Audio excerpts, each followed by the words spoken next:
Bilbo Baggins. I'm looking for someone to share in an adventure.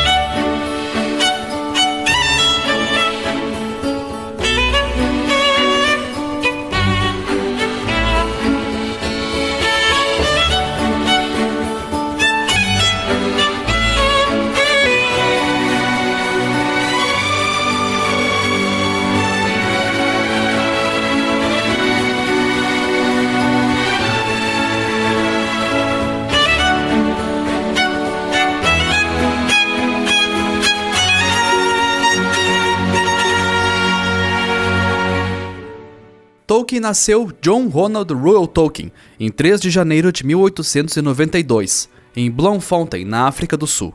Filho de Arthur Tolkien e Mabel Suffield Tolkien, mudou-se para a Inglaterra ainda criança com sua mãe e seu irmão mais novo, Hilary. O pai, Arthur, ficou na África do Sul por motivos de trabalho e não pôde ir para a Inglaterra com a família. Ele tinha a intenção de ir encontrá-los, mas contraiu uma febre reumática e morreu sozinho em fevereiro de 1896. A família nunca voltou para a África. Já domiciliados em Sarrow, uma pequena aldeia situada em uma floresta antiga não muito longe de Birmingham, Mabel educou os filhos em casa. Ronald aprendeu a ler aos 4 anos de idade, e Mabel incorporou francês, alemão e latim às aulas. Seu currículo também incluía aulas de caligrafia, que foi particularmente estilizada na família de Mabel e foi passada por gerações até chegar em Ronald. Mabel também incluiu uma boa dose de contos de fadas em sua criação. Um dos autores favoritos de Ronald foi George MacDonald, um ministro que escreveu contos de dragões e doentes. MacDonald foi mentor de Lewis Carroll, e as fantasias de seus filhos dizem ter influenciado escritores que variam de Tolkien a C.S. Lewis. Aos 6 anos, Ronald já estava tentando escrever um poema sobre um dragão verde. Mais tarde, a família precisou sair de Sarrow e foi morar em Birmingham em 1900, para que Ronald pudesse frequentar a escola.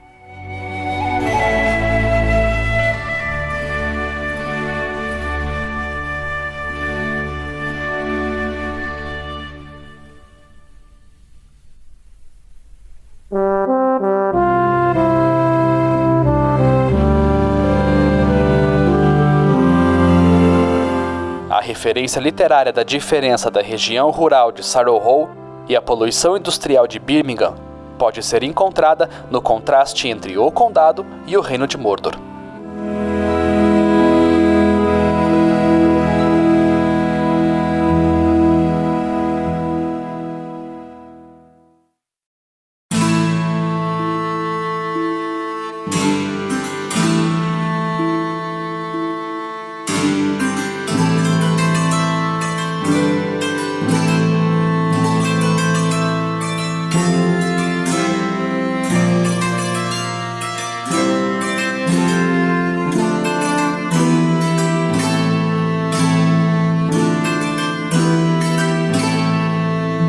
Apoiada financeiramente pela família, Mabel matriculou Ronald na King Edward's School. Lá, ele teve contato com latim, grego, francês e botânica, o que resultou na sua paixão pela natureza. Mabel converteu-se ao catolicismo e deixou de receber ajuda financeira da família, forçando-o a tirar Ronald da King Edward's School. Mas Ronald passou no teste e conseguiu uma bolsa de estudos para continuar estudando lá. Verdade seja dita, Ronald nunca foi um bom aluno. Ele logo perdeu interesse nos idiomas curriculares exigidos porque os idiomas do norte haviam conquistado seu coração. Ele era conhecido como um aluno preguiçoso, porque, em vez de fazer seus trabalhos escolares, ele preferia gastar tempo criando idiomas com nomes como Nev Bosh e Nafarim. Ao contrário das línguas criadas pela maioria das crianças, as suas criações eram surpreendentes, contendo fonologia e gramática avançadas. Ao mesmo tempo, ele estudava as línguas germânicas por conta própria. Esse interesse começou com o estudo escolar de Chaucer e inglês médio, presentes entre os séculos XII e XV. Ele então começou a aprender anglo-saxão e soube de sua relação com o nórdico antigo, o alto-alemão antigo e as outras línguas germânicas. Depois disso, ele comprou uma cartilha de gótico, uma língua germânica bastante antiga, e começou o que mais tarde disse ser seu primeiro estudo de uma linguagem puramente a partir do amor. Posteriormente, ele se voltou para o anglo-saxão, nórdico antigo e as línguas celtas. Após a morte de Mabel em 1904, em razão de uma diabetes, Ronald e Hilary foram adotados pelo padre Francis, um padre de confiança de sua mãe, e foram morar na casa de sua tia Beatrice, que não era contrária à conversão de Mabel ao catolicismo, e cuidou das crianças por 4 anos.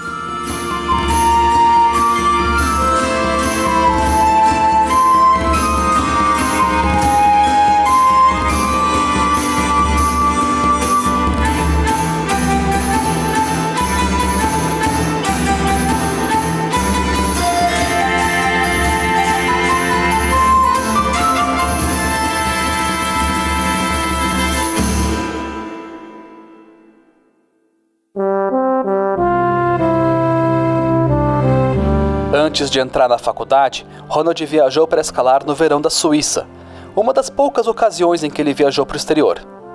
Não há dúvidas de que essa expedição forneceu material para seus livros. A jornada de Bilbo pelas Montanhas Nebulosas, as Misty Mountains, foi baseada nesse evento. Durante a viagem, Ronald comprou uma reprodução de cartão postal de uma pintura alemã chamada Der Berggeist, o Espírito da Montanha, de Joseph Madlener. A representação do espírito da montanha mostra um velho com uma longa barba branca pontuda, um chapéu com uma aba redonda e uma longa capa vermelha. Anos depois, Ronald se referiu a essa pintura como a origem de Gandalf.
Em 28 de junho de 1914, o arquiduque austríaco Franz Ferdinand e sua esposa Sophie foram assassinados, iniciando a Primeira Guerra Mundial.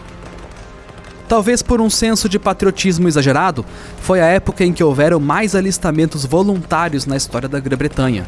Tragicamente, pelo menos 700 mil soldados britânicos morreram.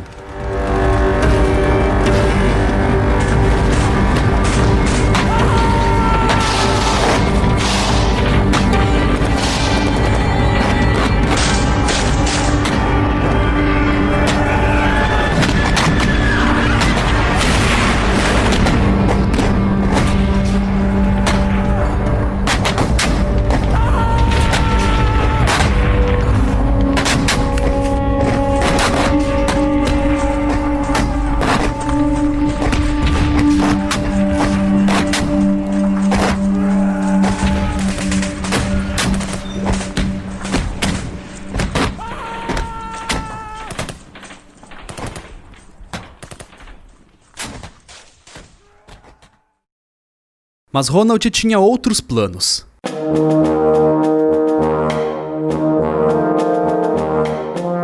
Determinado a terminar os estudos, ele se juntou ao Corpo de Treinamento de Oficiais, onde ele era autorizado a continuar estudando enquanto treinava para o exército. Ronald passou nos testes finais com honras em 1915, assegurando a ele a sua carreira acadêmica, se ele sobrevivesse à guerra. Era hora de encarar a vida no exército e Ronald logo se tornou segundo-tenente. Os primeiros 6 meses no exército foram de um tédio sem tamanho, e Ronald decidiu se especializar em Morse, natural para um linguista. Ele aprendeu a sinalizar as bandeiras de semáforo, aquelas bandeiras para orientar aviões, e a manusear pombos-correio. Como seu trabalho de sinalizador não exigia que ele estivesse presente nas trincheiras, Ronald continuou a estudar islandês e escrever poemas.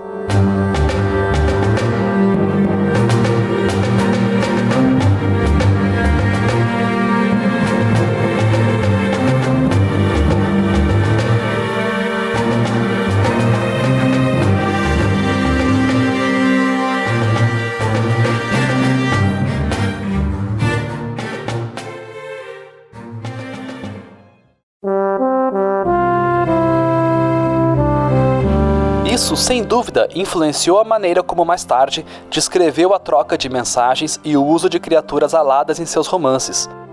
Como sinalizador, Ronald também aprendeu a ler mapas, o que seria útil na criação dos mapas da Terra-média.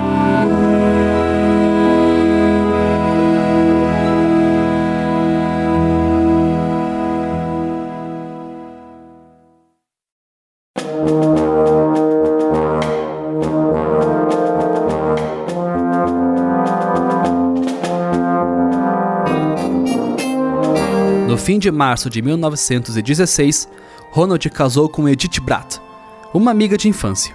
Decidiram casar antes de sua ida para a França, pois era esperado que ele fosse chamado em função das milhares de mortes de soldados britânicos no fronte. Em junho, ele embarcou para a França sem nenhuma expectativa de voltar.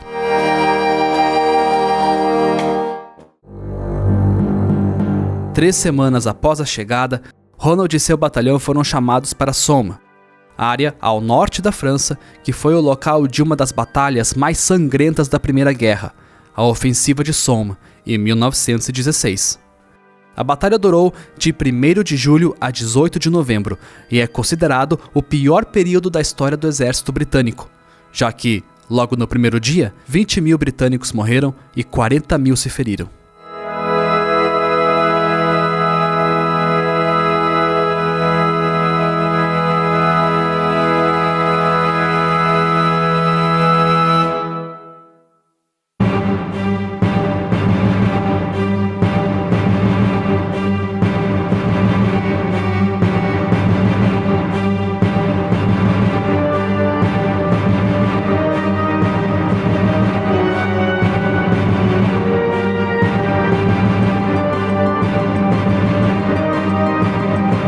Em 15 de julho, Ronald e sua companhia entraram na batalha.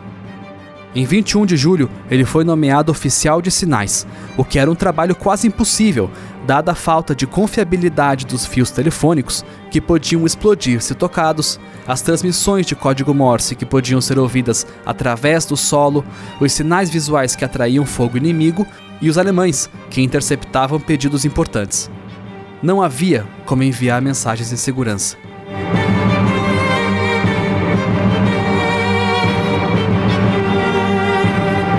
Como tantos outros, Ronald contraiu a febre das trincheiras, uma febre alta que mais tarde se descobriu que era transmitida por piolhos. Isso provavelmente salvou sua vida, quando tantos em seu batalhão foram mortos.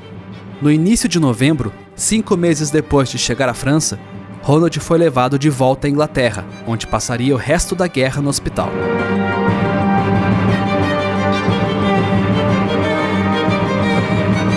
Ainda servindo como oficial, mas muito debilitado em função da febre, Ronald alternava suas semanas passando dias no hospital com dias nas torres vigiando o mar. Edith estava grávida e morando em Cheltenham, enquanto Ronald estava em Hull. Em 16 de novembro de 1917, John Francis Rule nasceu. O nascimento do filho deixou Edith em condições críticas de saúde. Uma semana depois, Ronald conseguiu liberação para estar presente na recuperação da esposa e no batismo do filho.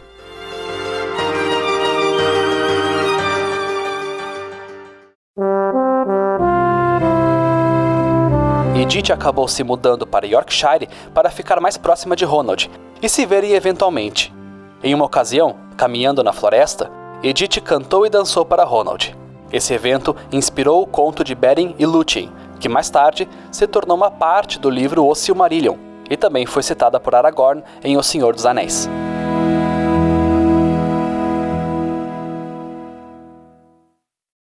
Com o fim da guerra, Ronald retornou com Edith a uma vazia Oxford. Muitos de seus amigos agora estavam mortos. A tristeza da perda permaneceria com ele por toda a vida.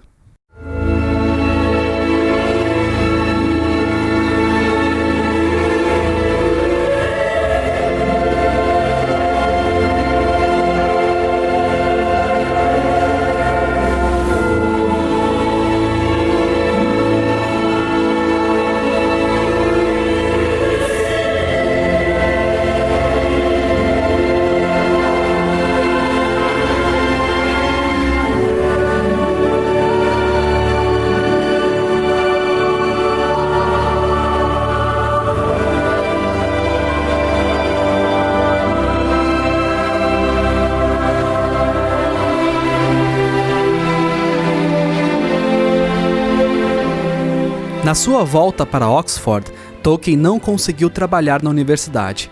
Por sorte, um antigo professor chamado William Craig era um dos 4 editores do original Oxford English Dictionary e o contratou como lexicógrafo assistente. Durante os anos de 1919 e 1920, Tolkien se dedicou a estudar a origem, a história e a pronúncia de palavras específicas, começando com a letra W.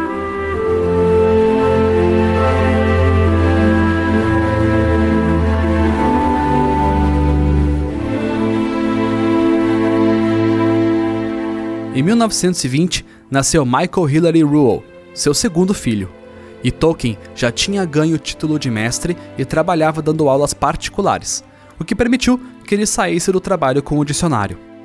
Foi nomeado professor da Universidade de Leeds em 1924, aos 22 anos, o professor mais jovem da instituição. Tolkien lecionou em Leeds até 1925, e durante esse tempo escreveu poemas para sua própria mitologia, incluindo The Dragon's Visit e Glip, sobre uma criatura com olhos brilhantes que morava nos confins de uma caverna.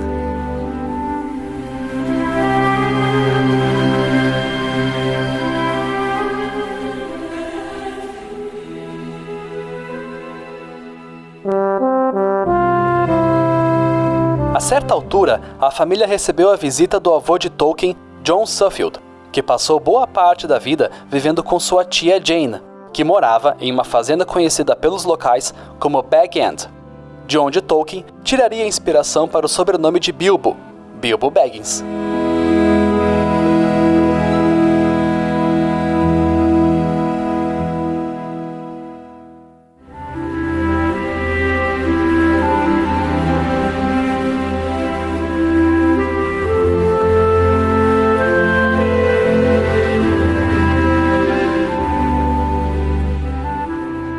Tolkien retornou para Oxford em 1925 para se tornar professor de anglo-saxão, uma posição que ele manteria até 1945. Neste meio tempo, criou 2 grupos de leitura e discussão literária, os Coal-Biters e posteriormente os Inklings. Um dos membros mais famosos desses grupos era C.S. Lewis, o autor de Crônicas de Nárnia. Nesta época, O Hobbit já estava finalizado e Tolkien começou as primeiras frases de O Senhor dos Anéis, contando com a crítica e as sugestões dos Inklings.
in a hole in the ground, there lived a hobbit.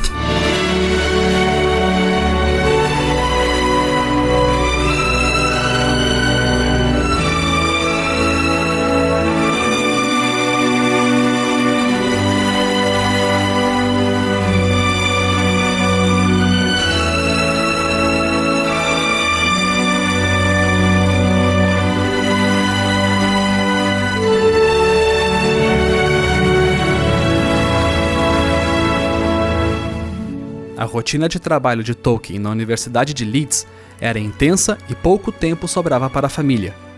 Edith se acostumou a não ter o marido em casa. Acontece que em 1924 nasceu Christopher John Reuel, o terceiro, e em 1929 Priscilla Anne Reuel, a única filha. Tolkien era fascinado por escrever histórias infantis. Esse hábito começou em 1920, quando John Francis, o primeiro filho, tinha apenas 3 anos. E Tolkien começou com a tradição de enviar cartas do Papai Noel para a criança. Todos os anos, durante 20 anos, as crianças recebiam uma carta ilustrada do Polo Norte, com casos que aconteceram com o Papai Noel e seus empregados. Além disso, haviam as maravilhosas noites de histórias pedidas pelas crianças. Histórias sobre elfos e anões eram as preferidas. Foi nesse caminho que cresceu um conto sobre um hobbit.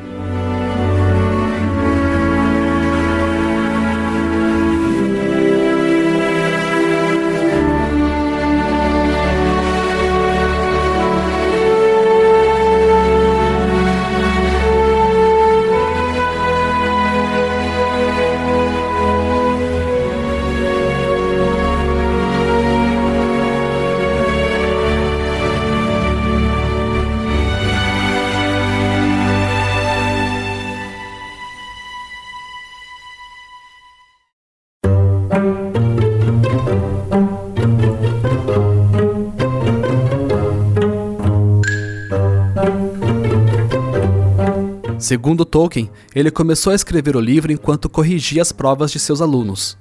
Como qualquer pessoa que já tenha corrigido provas sabe, a tarefa se torna bastante tediosa depois de um tempo. Tolkien estava envolvido nesse trabalho quando foi inesperadamente confrontado com uma página em branco. Olhando para essa página, ele repentinamente escreveu a primeira linha do que se tornaria o Hobbit. Experiente na literatura para crianças, Sir Stanley Unwin, um dos donos da famosa editora George Allen e Unwin, entregou o livro para seu filho de 10 anos, Rainer Unwin, e pediu o que ele achava. O Hobbit foi publicado com as ilustrações originais de Tolkien em setembro de 1937, e o público logo pediu uma sequência.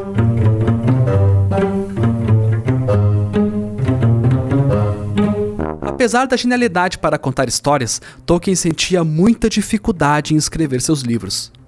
O Hobbit demorou 8 anos para ser escrito, enquanto O Senhor dos Anéis levou 12 anos, o mesmo tempo que Lewis levou para escrever os 7 livros de Nárnia. Tolkien nunca finalizou o Silmarillion, apesar de trabalhar nele por 50 anos.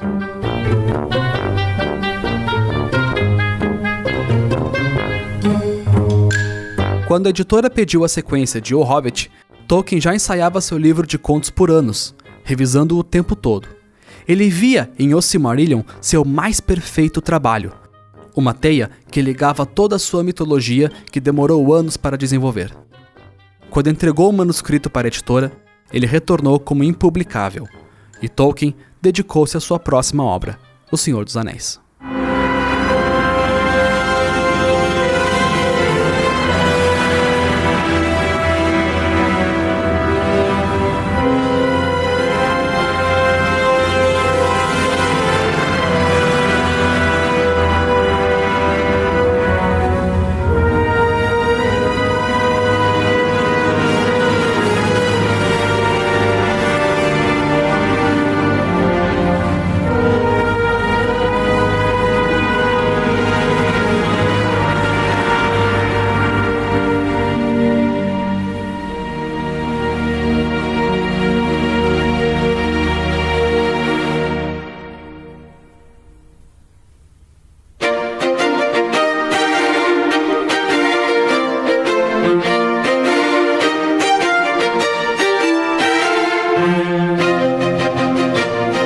família Tolkien suportou a Segunda Guerra do jeito mais britânico possível.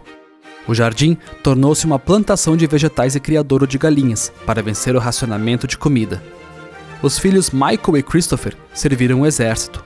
John se dedicou à teologia, mas precisou voltar para a Inglaterra e interromper seus estudos em Roma por causa da guerra. Tolkien, enquanto isso, serviu como guarda antiaéreo e continuou com suas obrigações acadêmicas. Ao mesmo tempo, ele lutava para escrever a sequência de O Hobbit, ou O Novo Hobbit, como chamavam. Tolkien sentiu que escrever o livro expôs o seu mais profundo íntimo para o mundo, e isso era difícil para ele. O que o manteve trabalhando em sua obra foi enviar os novos capítulos para Christopher. Em 1952, o manuscrito foi entregue para a editora e Tolkien não tinha a intenção de que o livro se tornasse uma trilogia. Mas nos anos em que seguiram a Segunda Guerra, o papel era caro e foi decidido que era uma obra muito longa para apenas um volume. As primeiras páginas do livro foram lançadas em 1954 e 1955. Enquanto o tom de O Hobbit é alegre e até infantil, a saga do Anel é mais escura e mais madura, e imbuída de ecos da Grande Guerra. Tolkien negou as conexões da sua história com os fatos externos, inclusive para evitar que isso tirasse as cores de sua obra. Mesmo assim, os revisores e os amigos, incluindo Lewis, conseguiram notar semelhanças com o mundo exterior. Certamente, o condado era o amado West Midlands de Tolkien, e é difícil não ver os Pântanos Mortos e a chegada a Mordor como algo além de reflexo das consequências desoladas da Batalha de Somme.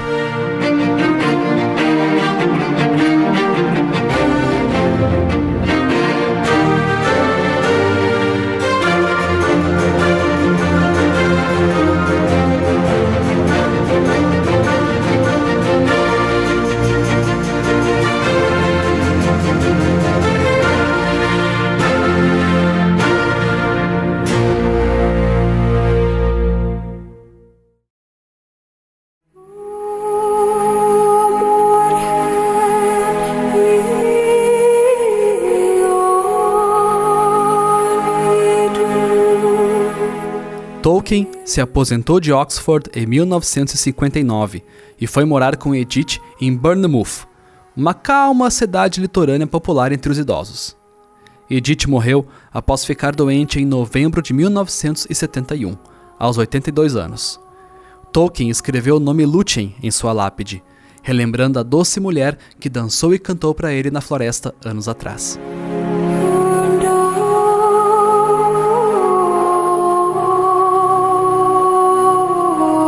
Tolkien, então, voltou para Oxford e foi morar em um dos quartos da universidade cedido para ele. Sem Edith e seus amigos, Tolkien tornou-se solitário, porém, raramente estava sozinho. Em 1973, Tolkien foi nomeado comandante do Império Britânico pela Rainha Elizabeth II, em uma cerimônia no Palácio de Buckingham. Mas, em agosto de 1973, em uma visita a Bournemouth, Tolkien adoeceu. Ele morreu com 81 anos em 2 de setembro de 1973, em função de uma úlcera gástrica e pneumonia. Ele e Edith atualmente descansam juntos, em um túmulo único no cemitério de Oxford. E na lápide, ao lado de Lúthien, está agora escrito Beren.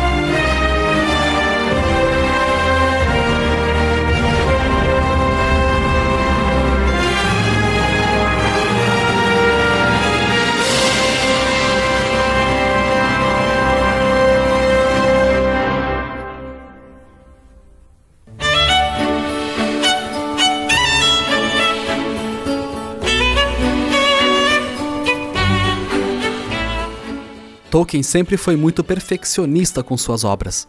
o que fez com que grande parte de sua mitologia não fosse publicada com ele em vida. O Hobbit e O Senhor dos Anéis são o centro da lenda, mas o Hobbit nunca teve a intenção de se tornar parte dessa teia. O Silmarillion, finalmente publicado em 1977 e editado por seu filho Christopher, era o que Tolkien havia planejado. Em 1980, Christopher publicou Contos Inacabados de Númenor e Terra-média e ainda As Aventuras de Tom Bombadil, de 1962, uma coleção de poesias, incluindo algumas encontradas em O Senhor dos Anéis.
Muito obrigado por ouvir até aqui. Eu sou o Gui Gracetin e esse é o episódio piloto do Além da Obra Podcast. O Além da Obra Podcast tem o intuito de contar a história de vida de pessoas relevantes na arte e na filosofia no mundo. Esse primeiro episódio teve como personagem principal J.R.R. Tolkien, ou só Tolkien para os íntimos, né? Eu tenho uma lista aqui com uma série de outras personalidades para tratar. A gente vai falar sobre estilistas, pensadores, diretores, mais escritores e escritoras, pintores e pintoras, atores e atrizes, músicos e musicistas, enfim, tem uma lista enorme aqui de gente que a gente vai falar sobre e contar a história, tá? Espero que você tenha gostado, espero que você tenha gostado da proposta, curtido a edição, curtido a produção, a qualidade do áudio, enfim. Por enquanto estamos montando aqui as redes sociais, mas o Instagram você já pode seguir a gente por lá, é @AlemDaObraPodcast. Só isso, Além da Obra Podcast. E também, se você quer dar alguma sugestão, feedback bacana, enquanto a gente não está com tudo estruturado, você pode mandar um e-mail para alemdaobrapodcast@gmail.com. Manda um e-mailzinho pra gente e segue lá no Instagram também, tá bom? Recomenda aí pros teus amigos, tuas amigas, teus familiares e quem possa vir se interessar pelo assunto. Pra vocês terem uma ideia, eu tenho aqui separado, por exemplo, diretores, né? Então, Scorsese, Hitchcock, Spielberg, Tarantino, Kubrick. Aí tem de pensadores Sócrates, Platão, Aristóteles, Nietzsche. Tem outros escritores, outras escritoras também. Tem Shakespeare, tem James Joyce, J.K. Rowling, Edgar Allan Poe. Aí de atores e atrizes tem o Chaplin, a Marilyn Monroe, a Grace Kelly. A parte de músicos e musicistas tem toda a galera da música clássica, da música barroca. Então tem Mozart, tem Beethoven, tem Bach, tem Chopin, tem Vivaldi, enfim. E tem uma galera um pouco mais atual, entre aspas, né? Então tem Sinatra, tem B.B. King, tem Freddie Mercury, Bob Dylan e etc. Então a ideia é falar sobre essas pessoas que de uma forma ou outra mudaram os paradigmas, quebraram os paradigmas aí da arte e da filosofia, do pensamento da sociedade com sua arte. Beleza? Antes de ir embora, eu não vou deixar aqui meio pronto, já decidido a periodicidade desse podcast, mas a ideia é que seja feito quinzenalmente. Vamos ver como é que vai ser o andamento. Beleza? Então, mais uma vez, obrigado e até o próximo episódio. Abraço!